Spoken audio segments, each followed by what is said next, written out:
Hello everyone, welcome to my channel Learn with Ritesh. So we were discussing about ratio and proportion. We have dealt with the theory, we have done multiple questions and this is the continuation of the series of questions. ठीक है, हमने बहुत सारे questions किए हैं. आज भी हम कुछ और question करने वाले हैं regarding ratio and proportion से related. ठीक है, तो चलिए let's begin. Yes, the first question of the day is which smallest number should be added to each of the numbers 9, 12, 17 and 22 so that the numbers are in proportion. तो क्या बोल रहा है, स्मॉलेस्ट नंबर कौन सा सबसे छोटा number है जो इन सब में ऐड किया जाए, जोड़ा जाए तो ये सारे के सारे प्रोपोर्शन में हो जाएंगे, राइट।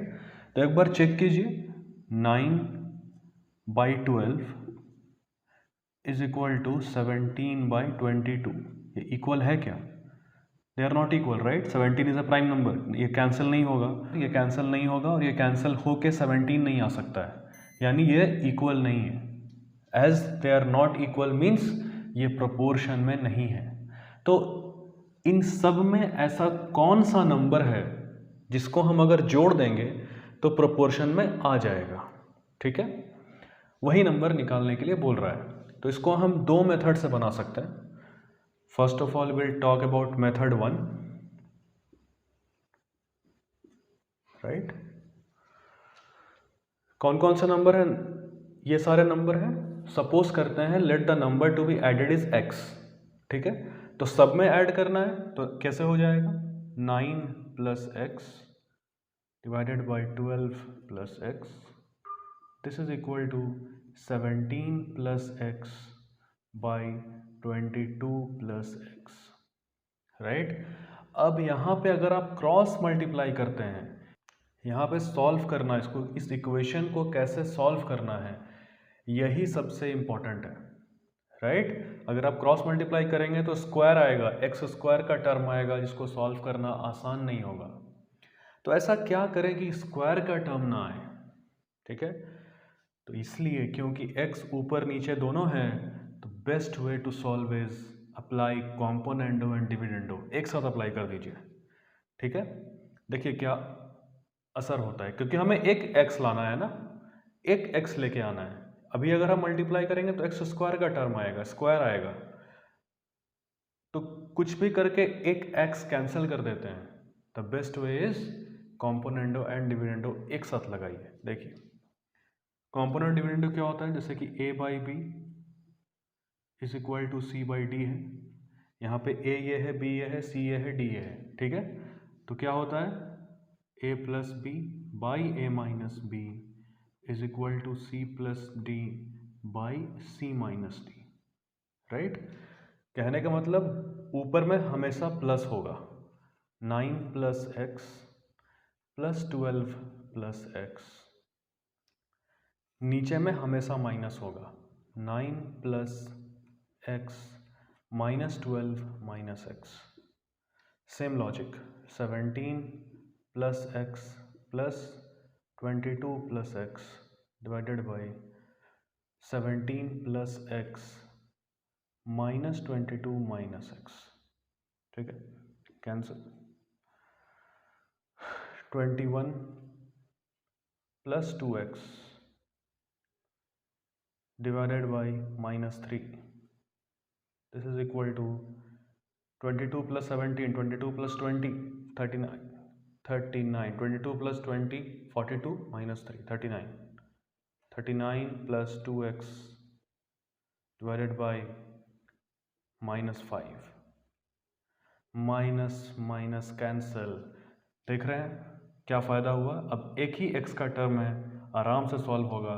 क्रॉस मल्टीप्लाई कर दीजिए, 21 into 5 is 105 plus 10x is equal to 39 into 3, 40 into 3 120 minus 3 117 plus 6x, 10x minus 6x 4x is equal to 12, x is equal to 3, right. ठीक है, तो x की वैल्यू क्या आई, value of x is equal to 3, so D is the answer. But objective question में इस तरह से सॉल्व करना थोड़ा टाइम टेकिंग होता है. So method 2 is the best method to solve these type of questions. Method 2 देखते हैं. मेथड 2 क्या क्या करेंगे? स्मॉलेस्ट नंबर पूछ रहा है तो 9 plus x divided by 12 plus x is equal to 17 plus x divided by 22 plus x. अरे x की वैल्यू निकालनी है ना. प्रोपोर्शन का मतलब क्या है? ये दोनों LHS और RHS इक्वल होने चाहिए. x के 4 वैल्यूज हैं ना हमारे पास ऑप्शन में, पुट कर दो ना एक एक करके, जिसमें इक्वल हो जाएगा वही वैल्यू होगा. ऑप्शन ए चेक करते हैं. 6 x की जगह 6 रखेंगे, क्या आएगा? 9 plus 6 divide by 12 plus 6 is equal to 17 plus 6 divided by 22 plus 6. Check कीजिए, यहाँ पे 23 आ रहा है. 23 इज ए प्राइम नंबर. यहाँ पे 15 और 18 कभी 23 नहीं देगा, यानी ये नहीं हो सकता है. ठीक है. Second option is 4. So 9 plus 4 divided by 12 plus 4 is equal to 17 plus 4 divided by 22 plus 4. Again 13 is a prime number. यहाँ पे 21 और 26 कभी 13 नहीं देगा, तो ये भी नहीं होगा. 5 9 plus 5 divided by 12 plus 5 is equal to 17 plus 5 divided by 22 plus 5. 12 plus 5 17, 22 and 27. 22 27 cancel हो गया, कभी 17 नहीं देगा, ये भी नहीं होगा. Last option is 3. 9 plus 3, obvious सा बात यही होगा, 4 ही ऑप्शन है, फिर भी चेक कर लेते हैं. 12 plus 3 is equal to 17 plus 3 divided by 22 plus 3. Right, कोई ऐसा प्राइम नंबर नहीं आ रहा है तो सॉल्व करते हैं. 12 by 15 is equal to 20 by 25. 3 4 ज़ा 3 5 ज़ा 5 4 ज़ा 5 5 ज़ा 4 बाई 5 4 बाई 5. दोनों LHS और RHS इक्वल है. जब रेशियो इक्वल होता है तो हम प्रोपोर्शन बोलते हैं, यानी अगर नंबर 3 ऐड कर दिया जाए तो रेशियो इक्वल होगा, means the numbers are in proportion. तो D is the answer. The next question is the owner of a factory reduces the number of his employees in the ratio 9:8 and decreases their daily wages in the ratio 14:15. In what ratio daily wages bill will increase or decrease? ठीक है, क्या बोल रहा है? किसी factory का कोई owner है, वो अपने एम्प्लॉयज़ को, उनके नंबर को कम कर रहा है. ठीक है, कम करने का नंबर क्या है? 9:8. मतलब पहले 9 थे, अब 8 हो गए. राइट. एंड इंक्रीजेस मीन्स बढ़ा रहा है. किसको? उनके डेली वेजेस को.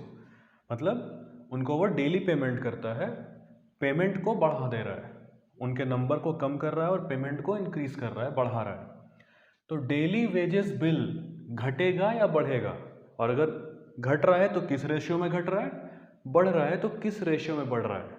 राइट, यानी हमें रेशियो निकालना है, एग्जैक्ट अमाउंट नहीं निकालना है बिल का. तो बिल क्या होता है? सबसे पहले यहाँ पे ये समझने वाली बात है कि डेली वेजेस बिल, इसका मतलब क्या है? कुछ नहीं है. सपोज कीजिए कि आप रेस्टोरेंट में जाते हैं तो आपको एक बिल मिलता है या नहीं? तो वो बिल किस पे डिपेंड करता है? कि कितना आइटम आपने ऑर्डर किया और उस आइटम का प्राइस. राइट. सपोज आप एक रोटी का प्राइस है 10 रुपये, आपने 5 रोटी ऑर्डर किया, तो 10x5 होगा या नहीं? Same logic. वेज का बिल का मतलब क्या है? कितने एम्प्लॉय काम कर रहे हैं और उनको कितना वेज दिया जा रहा है, दैट इज द बिल. समझ में आया? सो वेजेस बिल का मतलब क्या हुआ?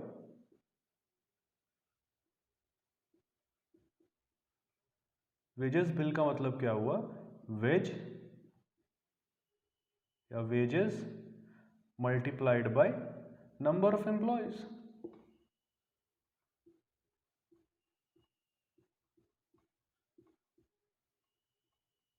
बस ये रिलेशन अगर समझ में आ गया ये क्वेश्चन खत्म है, कुछ नहीं है।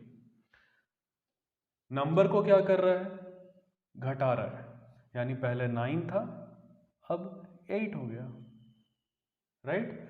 वेजेस को क्या कर रहा है, इंक्रीज कर रहा है, मतलब पहले 14 था अब 15 हो गया। ये 9 से 8 हो गया, 1 से डिक्रीज हुआ, ये 14 से 15 हो गया, 1 से इंक्रीज हुआ।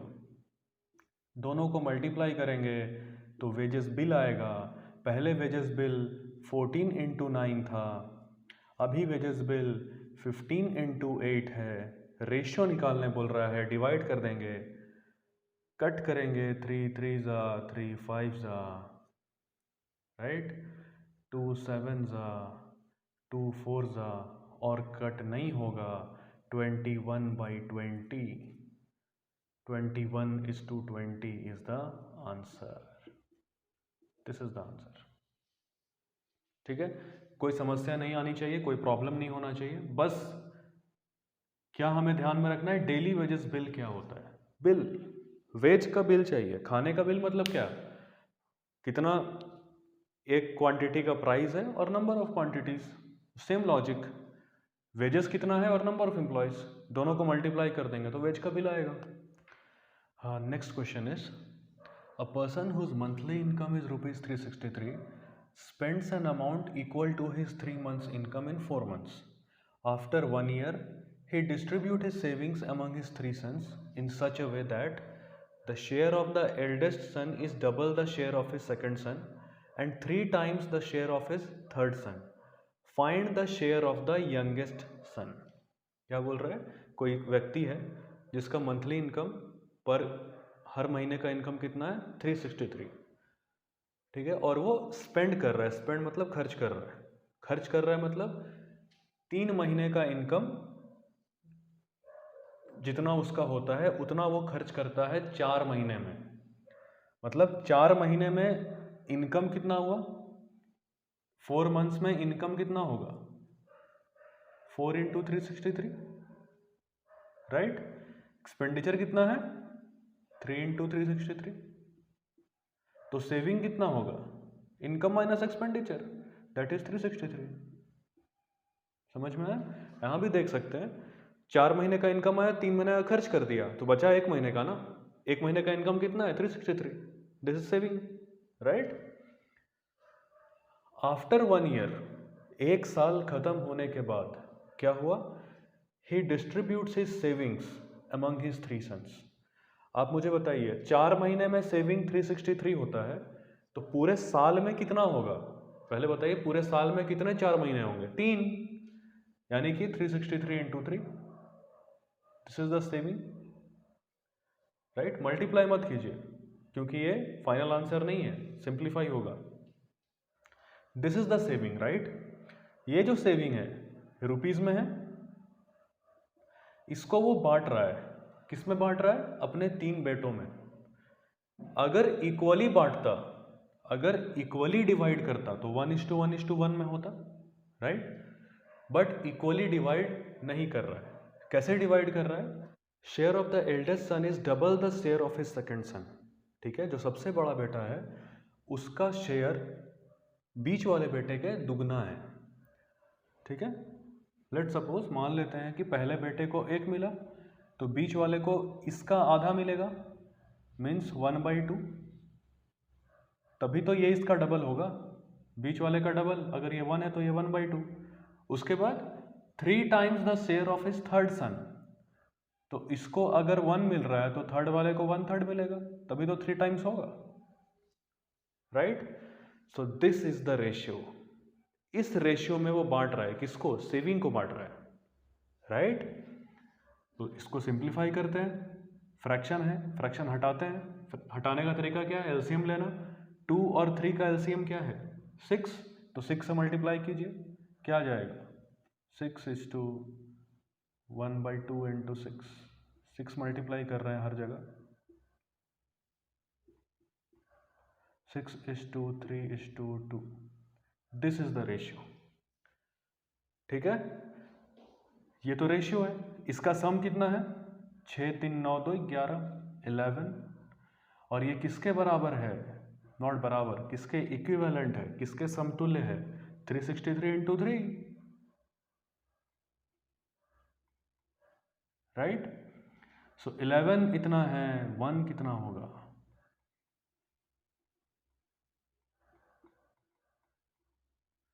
11 से कट होगा, बिल्कुल कट होगा, 3 + 3 6 - 6 0, 11 3 सा 33, सो कितना आया, 1 इज इक्विवेलेंट टू 99, ये 99 है।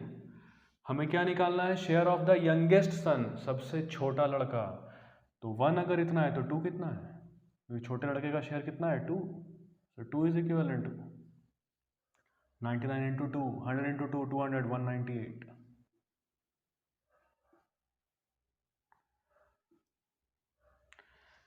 ठीक है, इसमें कोई कन्फ्यूजन नहीं होना चाहिए, बहुत अच्छा सवाल है रेशियो का, रेशियो का कंसेप्ट को चेक कर रहा है, ठीक है। और जैसा जैसा क्वेश्चन दिया है उसको डिकोड कीजिए, क्या बोल रहा है वो, ठीक है। हर 4 महीने में इतना सेविंग हो, इतना इनकम है, इतना एक्सपेंडिचर, तो दिस इज द सेविंग। ये 4 महीने का सेविंग है, पूरे साल का इंटू 3 होगा, और पूरे साल में जो सेविंग हो रहा है यानी दिस पूरे अमाउंट को वो 3 बेटों में बांट रहा है इस रेशियो में, यानी ये रेशियो का सम जो है वो इसके बराबर आना चाहिए, राइट। और ऐसा होने के बाद यंगेस्ट सन का शेयर पूछ रहा है, तो यहाँ पे रेशियो में वो 2 है, 199 है, 2 कितना है, दैट इज द आंसर। हाँ, यहाँ पे जो रेशियो डिसाइड करना है, रेशियो एब्सोल्यूट क्वांटिटी नहीं होता है, राइट। इसीलिए हमने 1 1/2 1/3 माना। आप चाहें तो बड़े वाले को या बड़े वाले को हमने 1 माना था, आप यहाँ पे बीच वाले को 1 मान सकते हैं। तो अगर हम बीच वाले को 1 मानेंगे तो इसका दुगना है बड़े वाले का, यानी 2 होगा, और थर्ड वाला का 3 गुना है, यानी ये 2/3 होगा। इसको सिंप्लीफाई कीजिए, एलसीएम लेंगे 3 आएगा, 3 मल्टीप्लाई करेंगे, 3 मल्टीप्लाई करेंगे क्या होगा, यहाँ पे 3, यहाँ पे 3 और यहाँ पे 3, 6:3:2, देख रहे हो, रेशियो नहीं बदलने वाला है। आप किसी को भी मान सकते हैं, रेशियो सेम आएगा। आप छोटे वाले को 1 मानिए, छोटे वाले को 1 मानिए, क्या होगा, सबसे छोटा वाला 1 है, तो सबसे बड़ा वाला इसका 3 गुना यानी 3 होने वाला है, और बीच वाला इसका आधा है, क्योंकि बीच वाले का डबल ये है, तो 3/2। फिर से सिंप्लीफाई करेंगे तो 2 मल्टीप्लाई करना पड़ेगा, 6:3:2, same ratio. So students, today's class will and over here, ठीक है। आज का लेक्चर, आज का डिस्कशन यहीं पे एंड करते हैं, और मुझे उम्मीद है कि आपने बहुत कुछ सीखा होगा, राइट, और बहुत कुछ आपके जो डाउट्स हैं वो क्लियर भी हुए होंगे। अगर उसके बावजूद भी कोई आप अपने तरफ से कोई बुक सॉल्व कर रहे हैं और कोई डाउट आपको आता है, प्रीवियस ईयर क्वेश्चन सॉल्व करते हैं और आपको डाउट आता है, तो आप कमेंट सेक्शन में मुझे शेयर कीजिए, मैं उसको सॉल्व करके आपके डाउट को रिमूव करने की पूरी कोशिश करूँगा, ठीक है। आई होप कि ये वीडियो आपके लिए हेल्पफुल रहा हो। Thank you very much for your time and patience. Have a good day.